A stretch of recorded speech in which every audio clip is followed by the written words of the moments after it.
चालू असलेला विषय शिवपुराण. आपला शायरांना सवाल होता, नेमकं बोकडाचं शिर दक्ष राजाला जोडलं. दक्ष राजा साजिवंत झाला, परंतु दक्ष राजाला नेमकं ज्या बोकडाचं शिर जोडलं त्या बोकडाला नेमकं कलियुगामध्ये शिर कोणाचं? त्यांच्या जसं वाचनातून गेलं तसं प्रश्नाचं उत्तर आलं. मग त्यांचा सवाल होता, नेमकं ते शिर जोडलं ते नेमकं कोणत्या दिवशी जोडलं, नाही का? आणि म्हणून आपल्याला ऐकायचंय दिवसभर सकाळपासून चाललेला विषय शिवपुराण. एक छोटी साखी होईल आणि आपण शिवपुराणाकडे जाणार आहोत.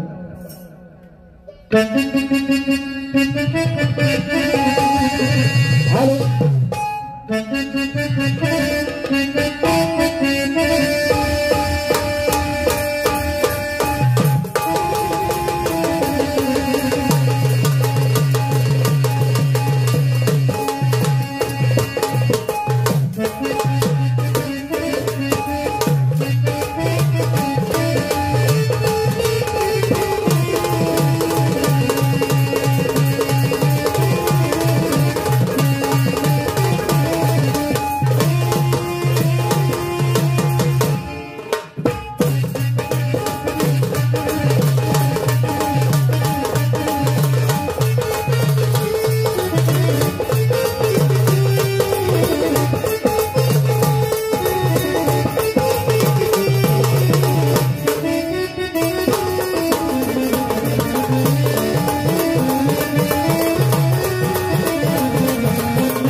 दक्ष राजाला बोकडाचं शिर जोडलं, दक्ष राजा साजिवंत झालं.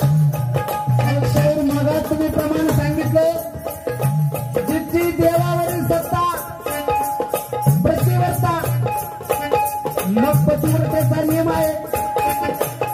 आणि म्हणून शरीर तुमच्या सवालाचं उत्तर आहे. संजीवनी मंत्राचा जप करून दक्ष राजाला बोकडाचं शिर जोडलं. मग मग आपण भक्ती कोणत्याही मार्गाने करा, ती मोक्ष पदाला घेऊन गेल्याशिवाय राहत नाही. मग असा काही वाद नाही. सोमवार कैलासपती भोळा शंकराचा, मंगळवार असणाऱ्या देवीचा प्रत्येक वार ठरवून दिले. आपली हिंदू संस्कृती आपण जतन करतोय.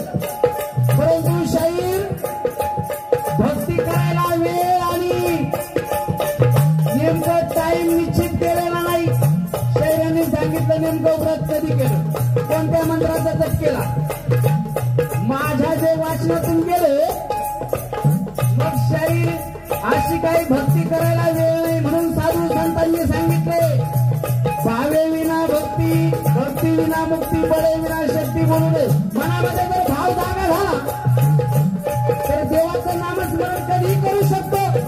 आणि म्हणून ऐका, त्यांच्या सवालाचं उत्तर संजीवनी मंत्राचा जप करून ते असणाऱ्या दक्ष राजाला उठवलं. मग कुणी कुणी म्हणतं मंगळवारी उठवलं, काही ठिकाणी गुरुवारी आलेलं आहे. आणि म्हणून तुम्हाला जसं लागेल त्या पद्धतीनं तुम्ही मानून घ्या. मग शरीर पुढे जात असताना असणारी भगवान शिवशंकराची पार्वती माता आणि शंभू महादेव कैलासपती एकांतात बसले असताना प्रकार काय झाला पा.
एकदा काम्यवनामध्ये बसले असताना संवाद चालू असताना अग्निदेवाने परीक्षा केली. काय केली? नेमकं आपण भगवान शिवशंभू आणि पार्वती मातेची परीक्षा घेऊ. एका भिक्षुकाचं रूप धरलं आणि हे असणारे अग्निदेव त्यांच्या समोर जाऊन बसले. समोर उभे राहिले आणि सांगितलं, भिक्षां दे. मग आता संवाद चालू होता. भिक्षा जर नाही दिली तरी पाप होत. असं बाळासाहेब बोरुडे नाही सांगत, शास्त्र सांगतं. घराकडे चालून आलेल्या अतिथीला पाणी किंवा जेवण दिलं तर त्यापासून पुण्य मिळतं. मग कवी म्हणतात, या अग्निदेवाला नेमकं पार्वती मातेने नेमकं काय वाढलं? ऐका शिवपुराण.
भिक्षा द्यावी भगवान शिवशंकराचे बीज त्यांच्या वंदनीमध्ये टाकलं.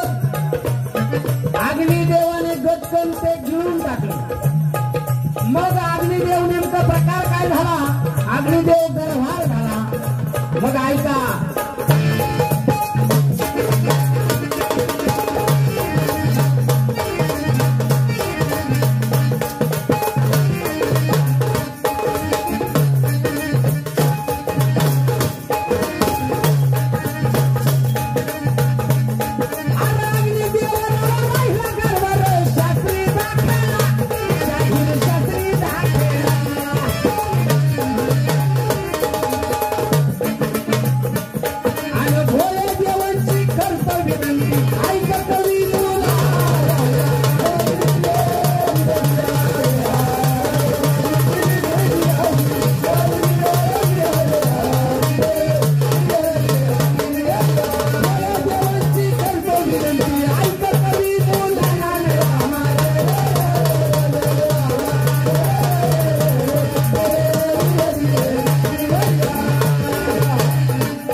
स्वामी मला याच्यातून काहीतरी मार्ग काढा, बाहेर काढा. मग त्या कैलासपती भोळ्या शंकराने सांगितलं, आता मात्र एकच बाजू आहे. ती म्हणजे कोणती? गंगेवरती त्या असणाऱ्या 6 कन्या आंघोळीसाठी येतील. मग त्या असणाऱ्या आंघोळीसाठी कन्या आल्यानंतर त्या ठिकाणी तुम्ही संधी साधायची. प्रकार काय झाला बा?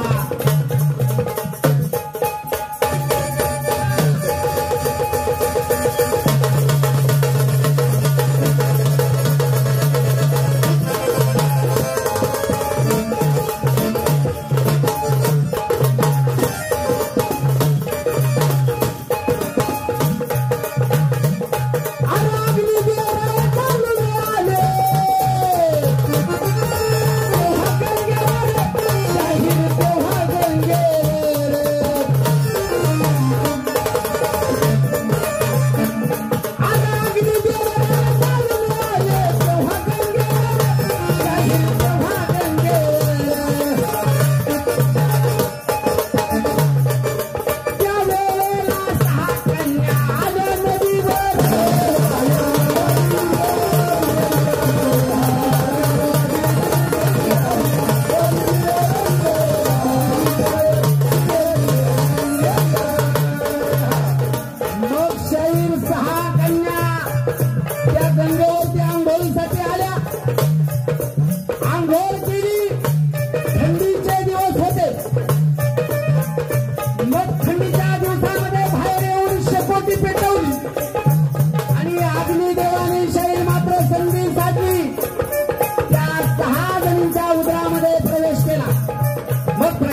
गंगेच्या कडेला ते 6 जणीनं गर्भ टाकून दिले. शाहीर प्रकार काय झाला ऐका.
सांगायचं